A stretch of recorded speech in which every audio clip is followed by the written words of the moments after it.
ہدایت کا ایک معنی ہے اراۃ الطریق، راستہ دکھا دینا، اور دوسرا معنی ہدایت کا ہے ایصال الی المطلوب، کہ مطلوب تک پہنچا دینا. ٹھیک ہے، مثلا کوئی حرم کا راستہ آپ سے پوچھے، ظاہر آیا ہو نیا بندہ، تو آپ اسے راستہ بتا دیتے ہیں کہ یہاں سے یوں جائیں اور وہاں سے یوں جائیں، شہر رسول ہے، اتنا سفر ہے، آگے سامنے گنبد نظر آئے گا، یہ راستہ ہے، آپ حرم چلیں. یہ ہے ہدایت، لیکن اراۃ الطریق ہے، راستہ آپ نے دکھا دیا. دوسرا یہ کہ بندہ آپ کو ملا، اسے پتہ نہیں تھا، آپ بھی حرم جا رہے تھے، آپ نے کہا میں آپ کو ساتھ لے جاؤں، آپ اسے ساتھ لے کے حرم تک آپ نے پہنچا دیا. یہ ہے ایصال الی المطلوب. تو یہ ہدایت کے دونوں معنی ہیں. یہ اہدنا الصراط المستقیم میں جو غیر شیعہ ہیں وہ کیا کہتے ہیں؟ پروردگار ہمیں سیدھا راستہ دکھا. یہ نہیں کہتے کہ وہ ہمیں اس پہ قائم ہے. جو شیعہ ہیں وہ کہتے ہیں کہ ہم نے دیکھ تو لیا، غدیر کو بھی ہم نے دیکھ لیا ہے، ٹھیک ہے، ہمیں پتہ ہے کہ صراط مستقیم علی ابن ابی طالب ہے، ان کی سیرت ہے، ان سے دین لینا ہے، باب مدینۃ العلم ہے، انہی سے علم لینا ہے. تو یہ ہم نے دیکھ لیا ہے، لیکن یہ نہ ہو کہ کل کو ہم پھر کسی لالچ میں آ کے ادھر چلے جائیں، ٹھیک ہے، سقیفے کی طرف نہ چلے جائیں. لہٰذا ہمیں اس پہ سیدھے راستے پہ صراط قائم رکھ، ٹھیک ہے نا، ہمیں بھٹکا نہ دینا کہیں، ٹھیک ہے نا. یہ ہے ساری جو ہے نا فرق یعنی ہدایت کا. اور یہاں پہ جو ہے ایک اور مثال بھی میں حصی مثال دے دیتا ہوں. ایصال الی المطلوب. ایک بدو آیا رسول خدا کی خدمت میں اور کہا یا رسول اللہ، یہ جو قرآن میں آیت آئی ہے وَاعْتَصِمُوا بِحَبْلِ اللَّهِ جَمِيعًا وَلَا تَفَرَّقُوا، اللہ کی رسی کو مضبوطی سے تھام لو اور تفرقے میں نہ پڑو. یہ جو آیت ہے اس میں اللہ کی رسی تو بتائیں تاکہ ہم اس کو پکڑ لیں اور تفرقے میں نہ پڑیں. ہمیں رسی کا تو پتہ نہیں. اب یہ ایصال الی المطلوب کی یعنی تطبیق ہے، دکھایا نہیں، پہنچا دیا رسول خدا نے. فاخذ ید عرابی، عرابی کا ہاتھ پکڑا، آپ عرابی نہیں ہے لیکن ہاتھ پکڑا اسی طرح. وجعل علی کتف امیر المومنین، رسول خدا نے اس عرابی کا ہاتھ پکڑا اور مولا علی کے کندھے پہ رکھا. قال ھذا حبل اللہ فاعتصم بہ، یہ اللہ کی رسی ہے، اس کا دامن تھام لو. یہ ہے ایصال الی المطلوب، ٹھیک ہے نا. تو اس کا مطلب یہ ہے کہ تفرقے سے بچنے کے لیے آج بھی اگر کوئی 1400 سال پہلے رسول خدا نے حال دے دیا، لوگ مولوی روز ہر فرقے کے بیٹھتے ہیں، جی فرقہ بندی کیسے ختم ہو، کانفرنسیں ہوتی ہیں، بڑی بڑی وہ نظریاتی کونسلیں بنتی ہیں، یہ ہوتا ہے وہ ہوتا ہے.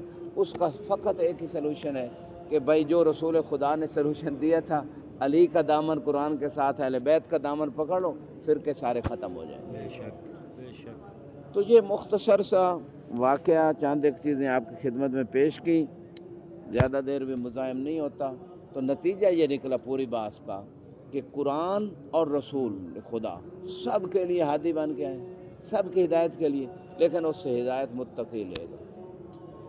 اور تقوی کا ایک مرتبہ ہے، وہ اگر ہوگا تو پھر اگلی ہدایت بھی ملے گی، اگر وہ نہیں ہوگا تو وہ نہیں. اب یہاں پہ بات جب آئے گی یہ تقوی کی، قرآن ھدی للمتقین ہے اور علی امام المتقین، ٹھیک ہے. اور شاہ صاحب اس کی تعویل جو باطن میں ہے، ایک تو ظاہر قرآن ہے کہ ظاہر قرآن صامت جو ہے نا وہ متقین کے لیے ہدایت ہے. اب باطن یہ ہے روایت میں ذالک الکتاب لا ریب فیہ ھدی للمتقین، وہ کتاب جس میں شک نہیں ہے اور جو متقین کے لیے ہدایت ہے، روایت کہتی ہے وہ کتاب علی ابن ابی طالب. تو یہاں پہ یعنی باطن کو دیکھیں تو علی ہدایت دینے والے قرآن ناطق ہیں، اور ظاہر کو دیکھیں تو یہ کتاب صامت یہ متقین کو ہدایت دیتی ہے. بلکہ یوں کہوں کہ قرآن ناطق نے بہت ساری جگہوں پہ عمل کیا تو قرآن صامت بنا. قرآن ناطق عمل نہ کرتے تو قرآن صامت نہ بنتا، نازل ہی نہ ہوتا. وَيُؤْثِرُونَ عَلَىٰ أَنفُسِهِمْ وَلَوْ كَانَ بِهِمْ خَصَاصَةٌ، مولا کی شان میں آئی.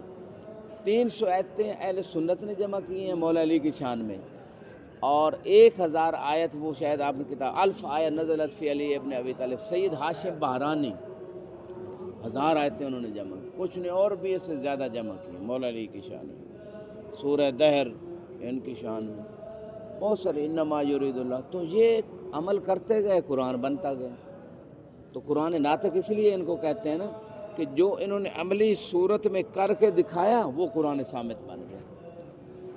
تو مختصر یہ ہے کہ امام المتقین کے ہم ماننے والے ہیں، اور کتاب بھی متقین کو ہدایت دیتی ہے، اس لیے وہ سارا سال جو ہے نا قرآن کا رٹا لگاتے ہیں، اتنے مدارس قائم کیے ہوئے ہیں، اور جناب ماہ رمضان میں تو اتنا قرآن تراویح میں پڑھتے ہیں، لیکن ہدایت پھر کوئی نہیں ہے، کیونکہ قرآن نے فیصلہ کر دیا تھا کہ متقین کے لیے ہدایت ہے، اور جس نے علی کو چھوڑ دیا ہو اس کے پاس تقویٰ کہاں سے آئے گا؟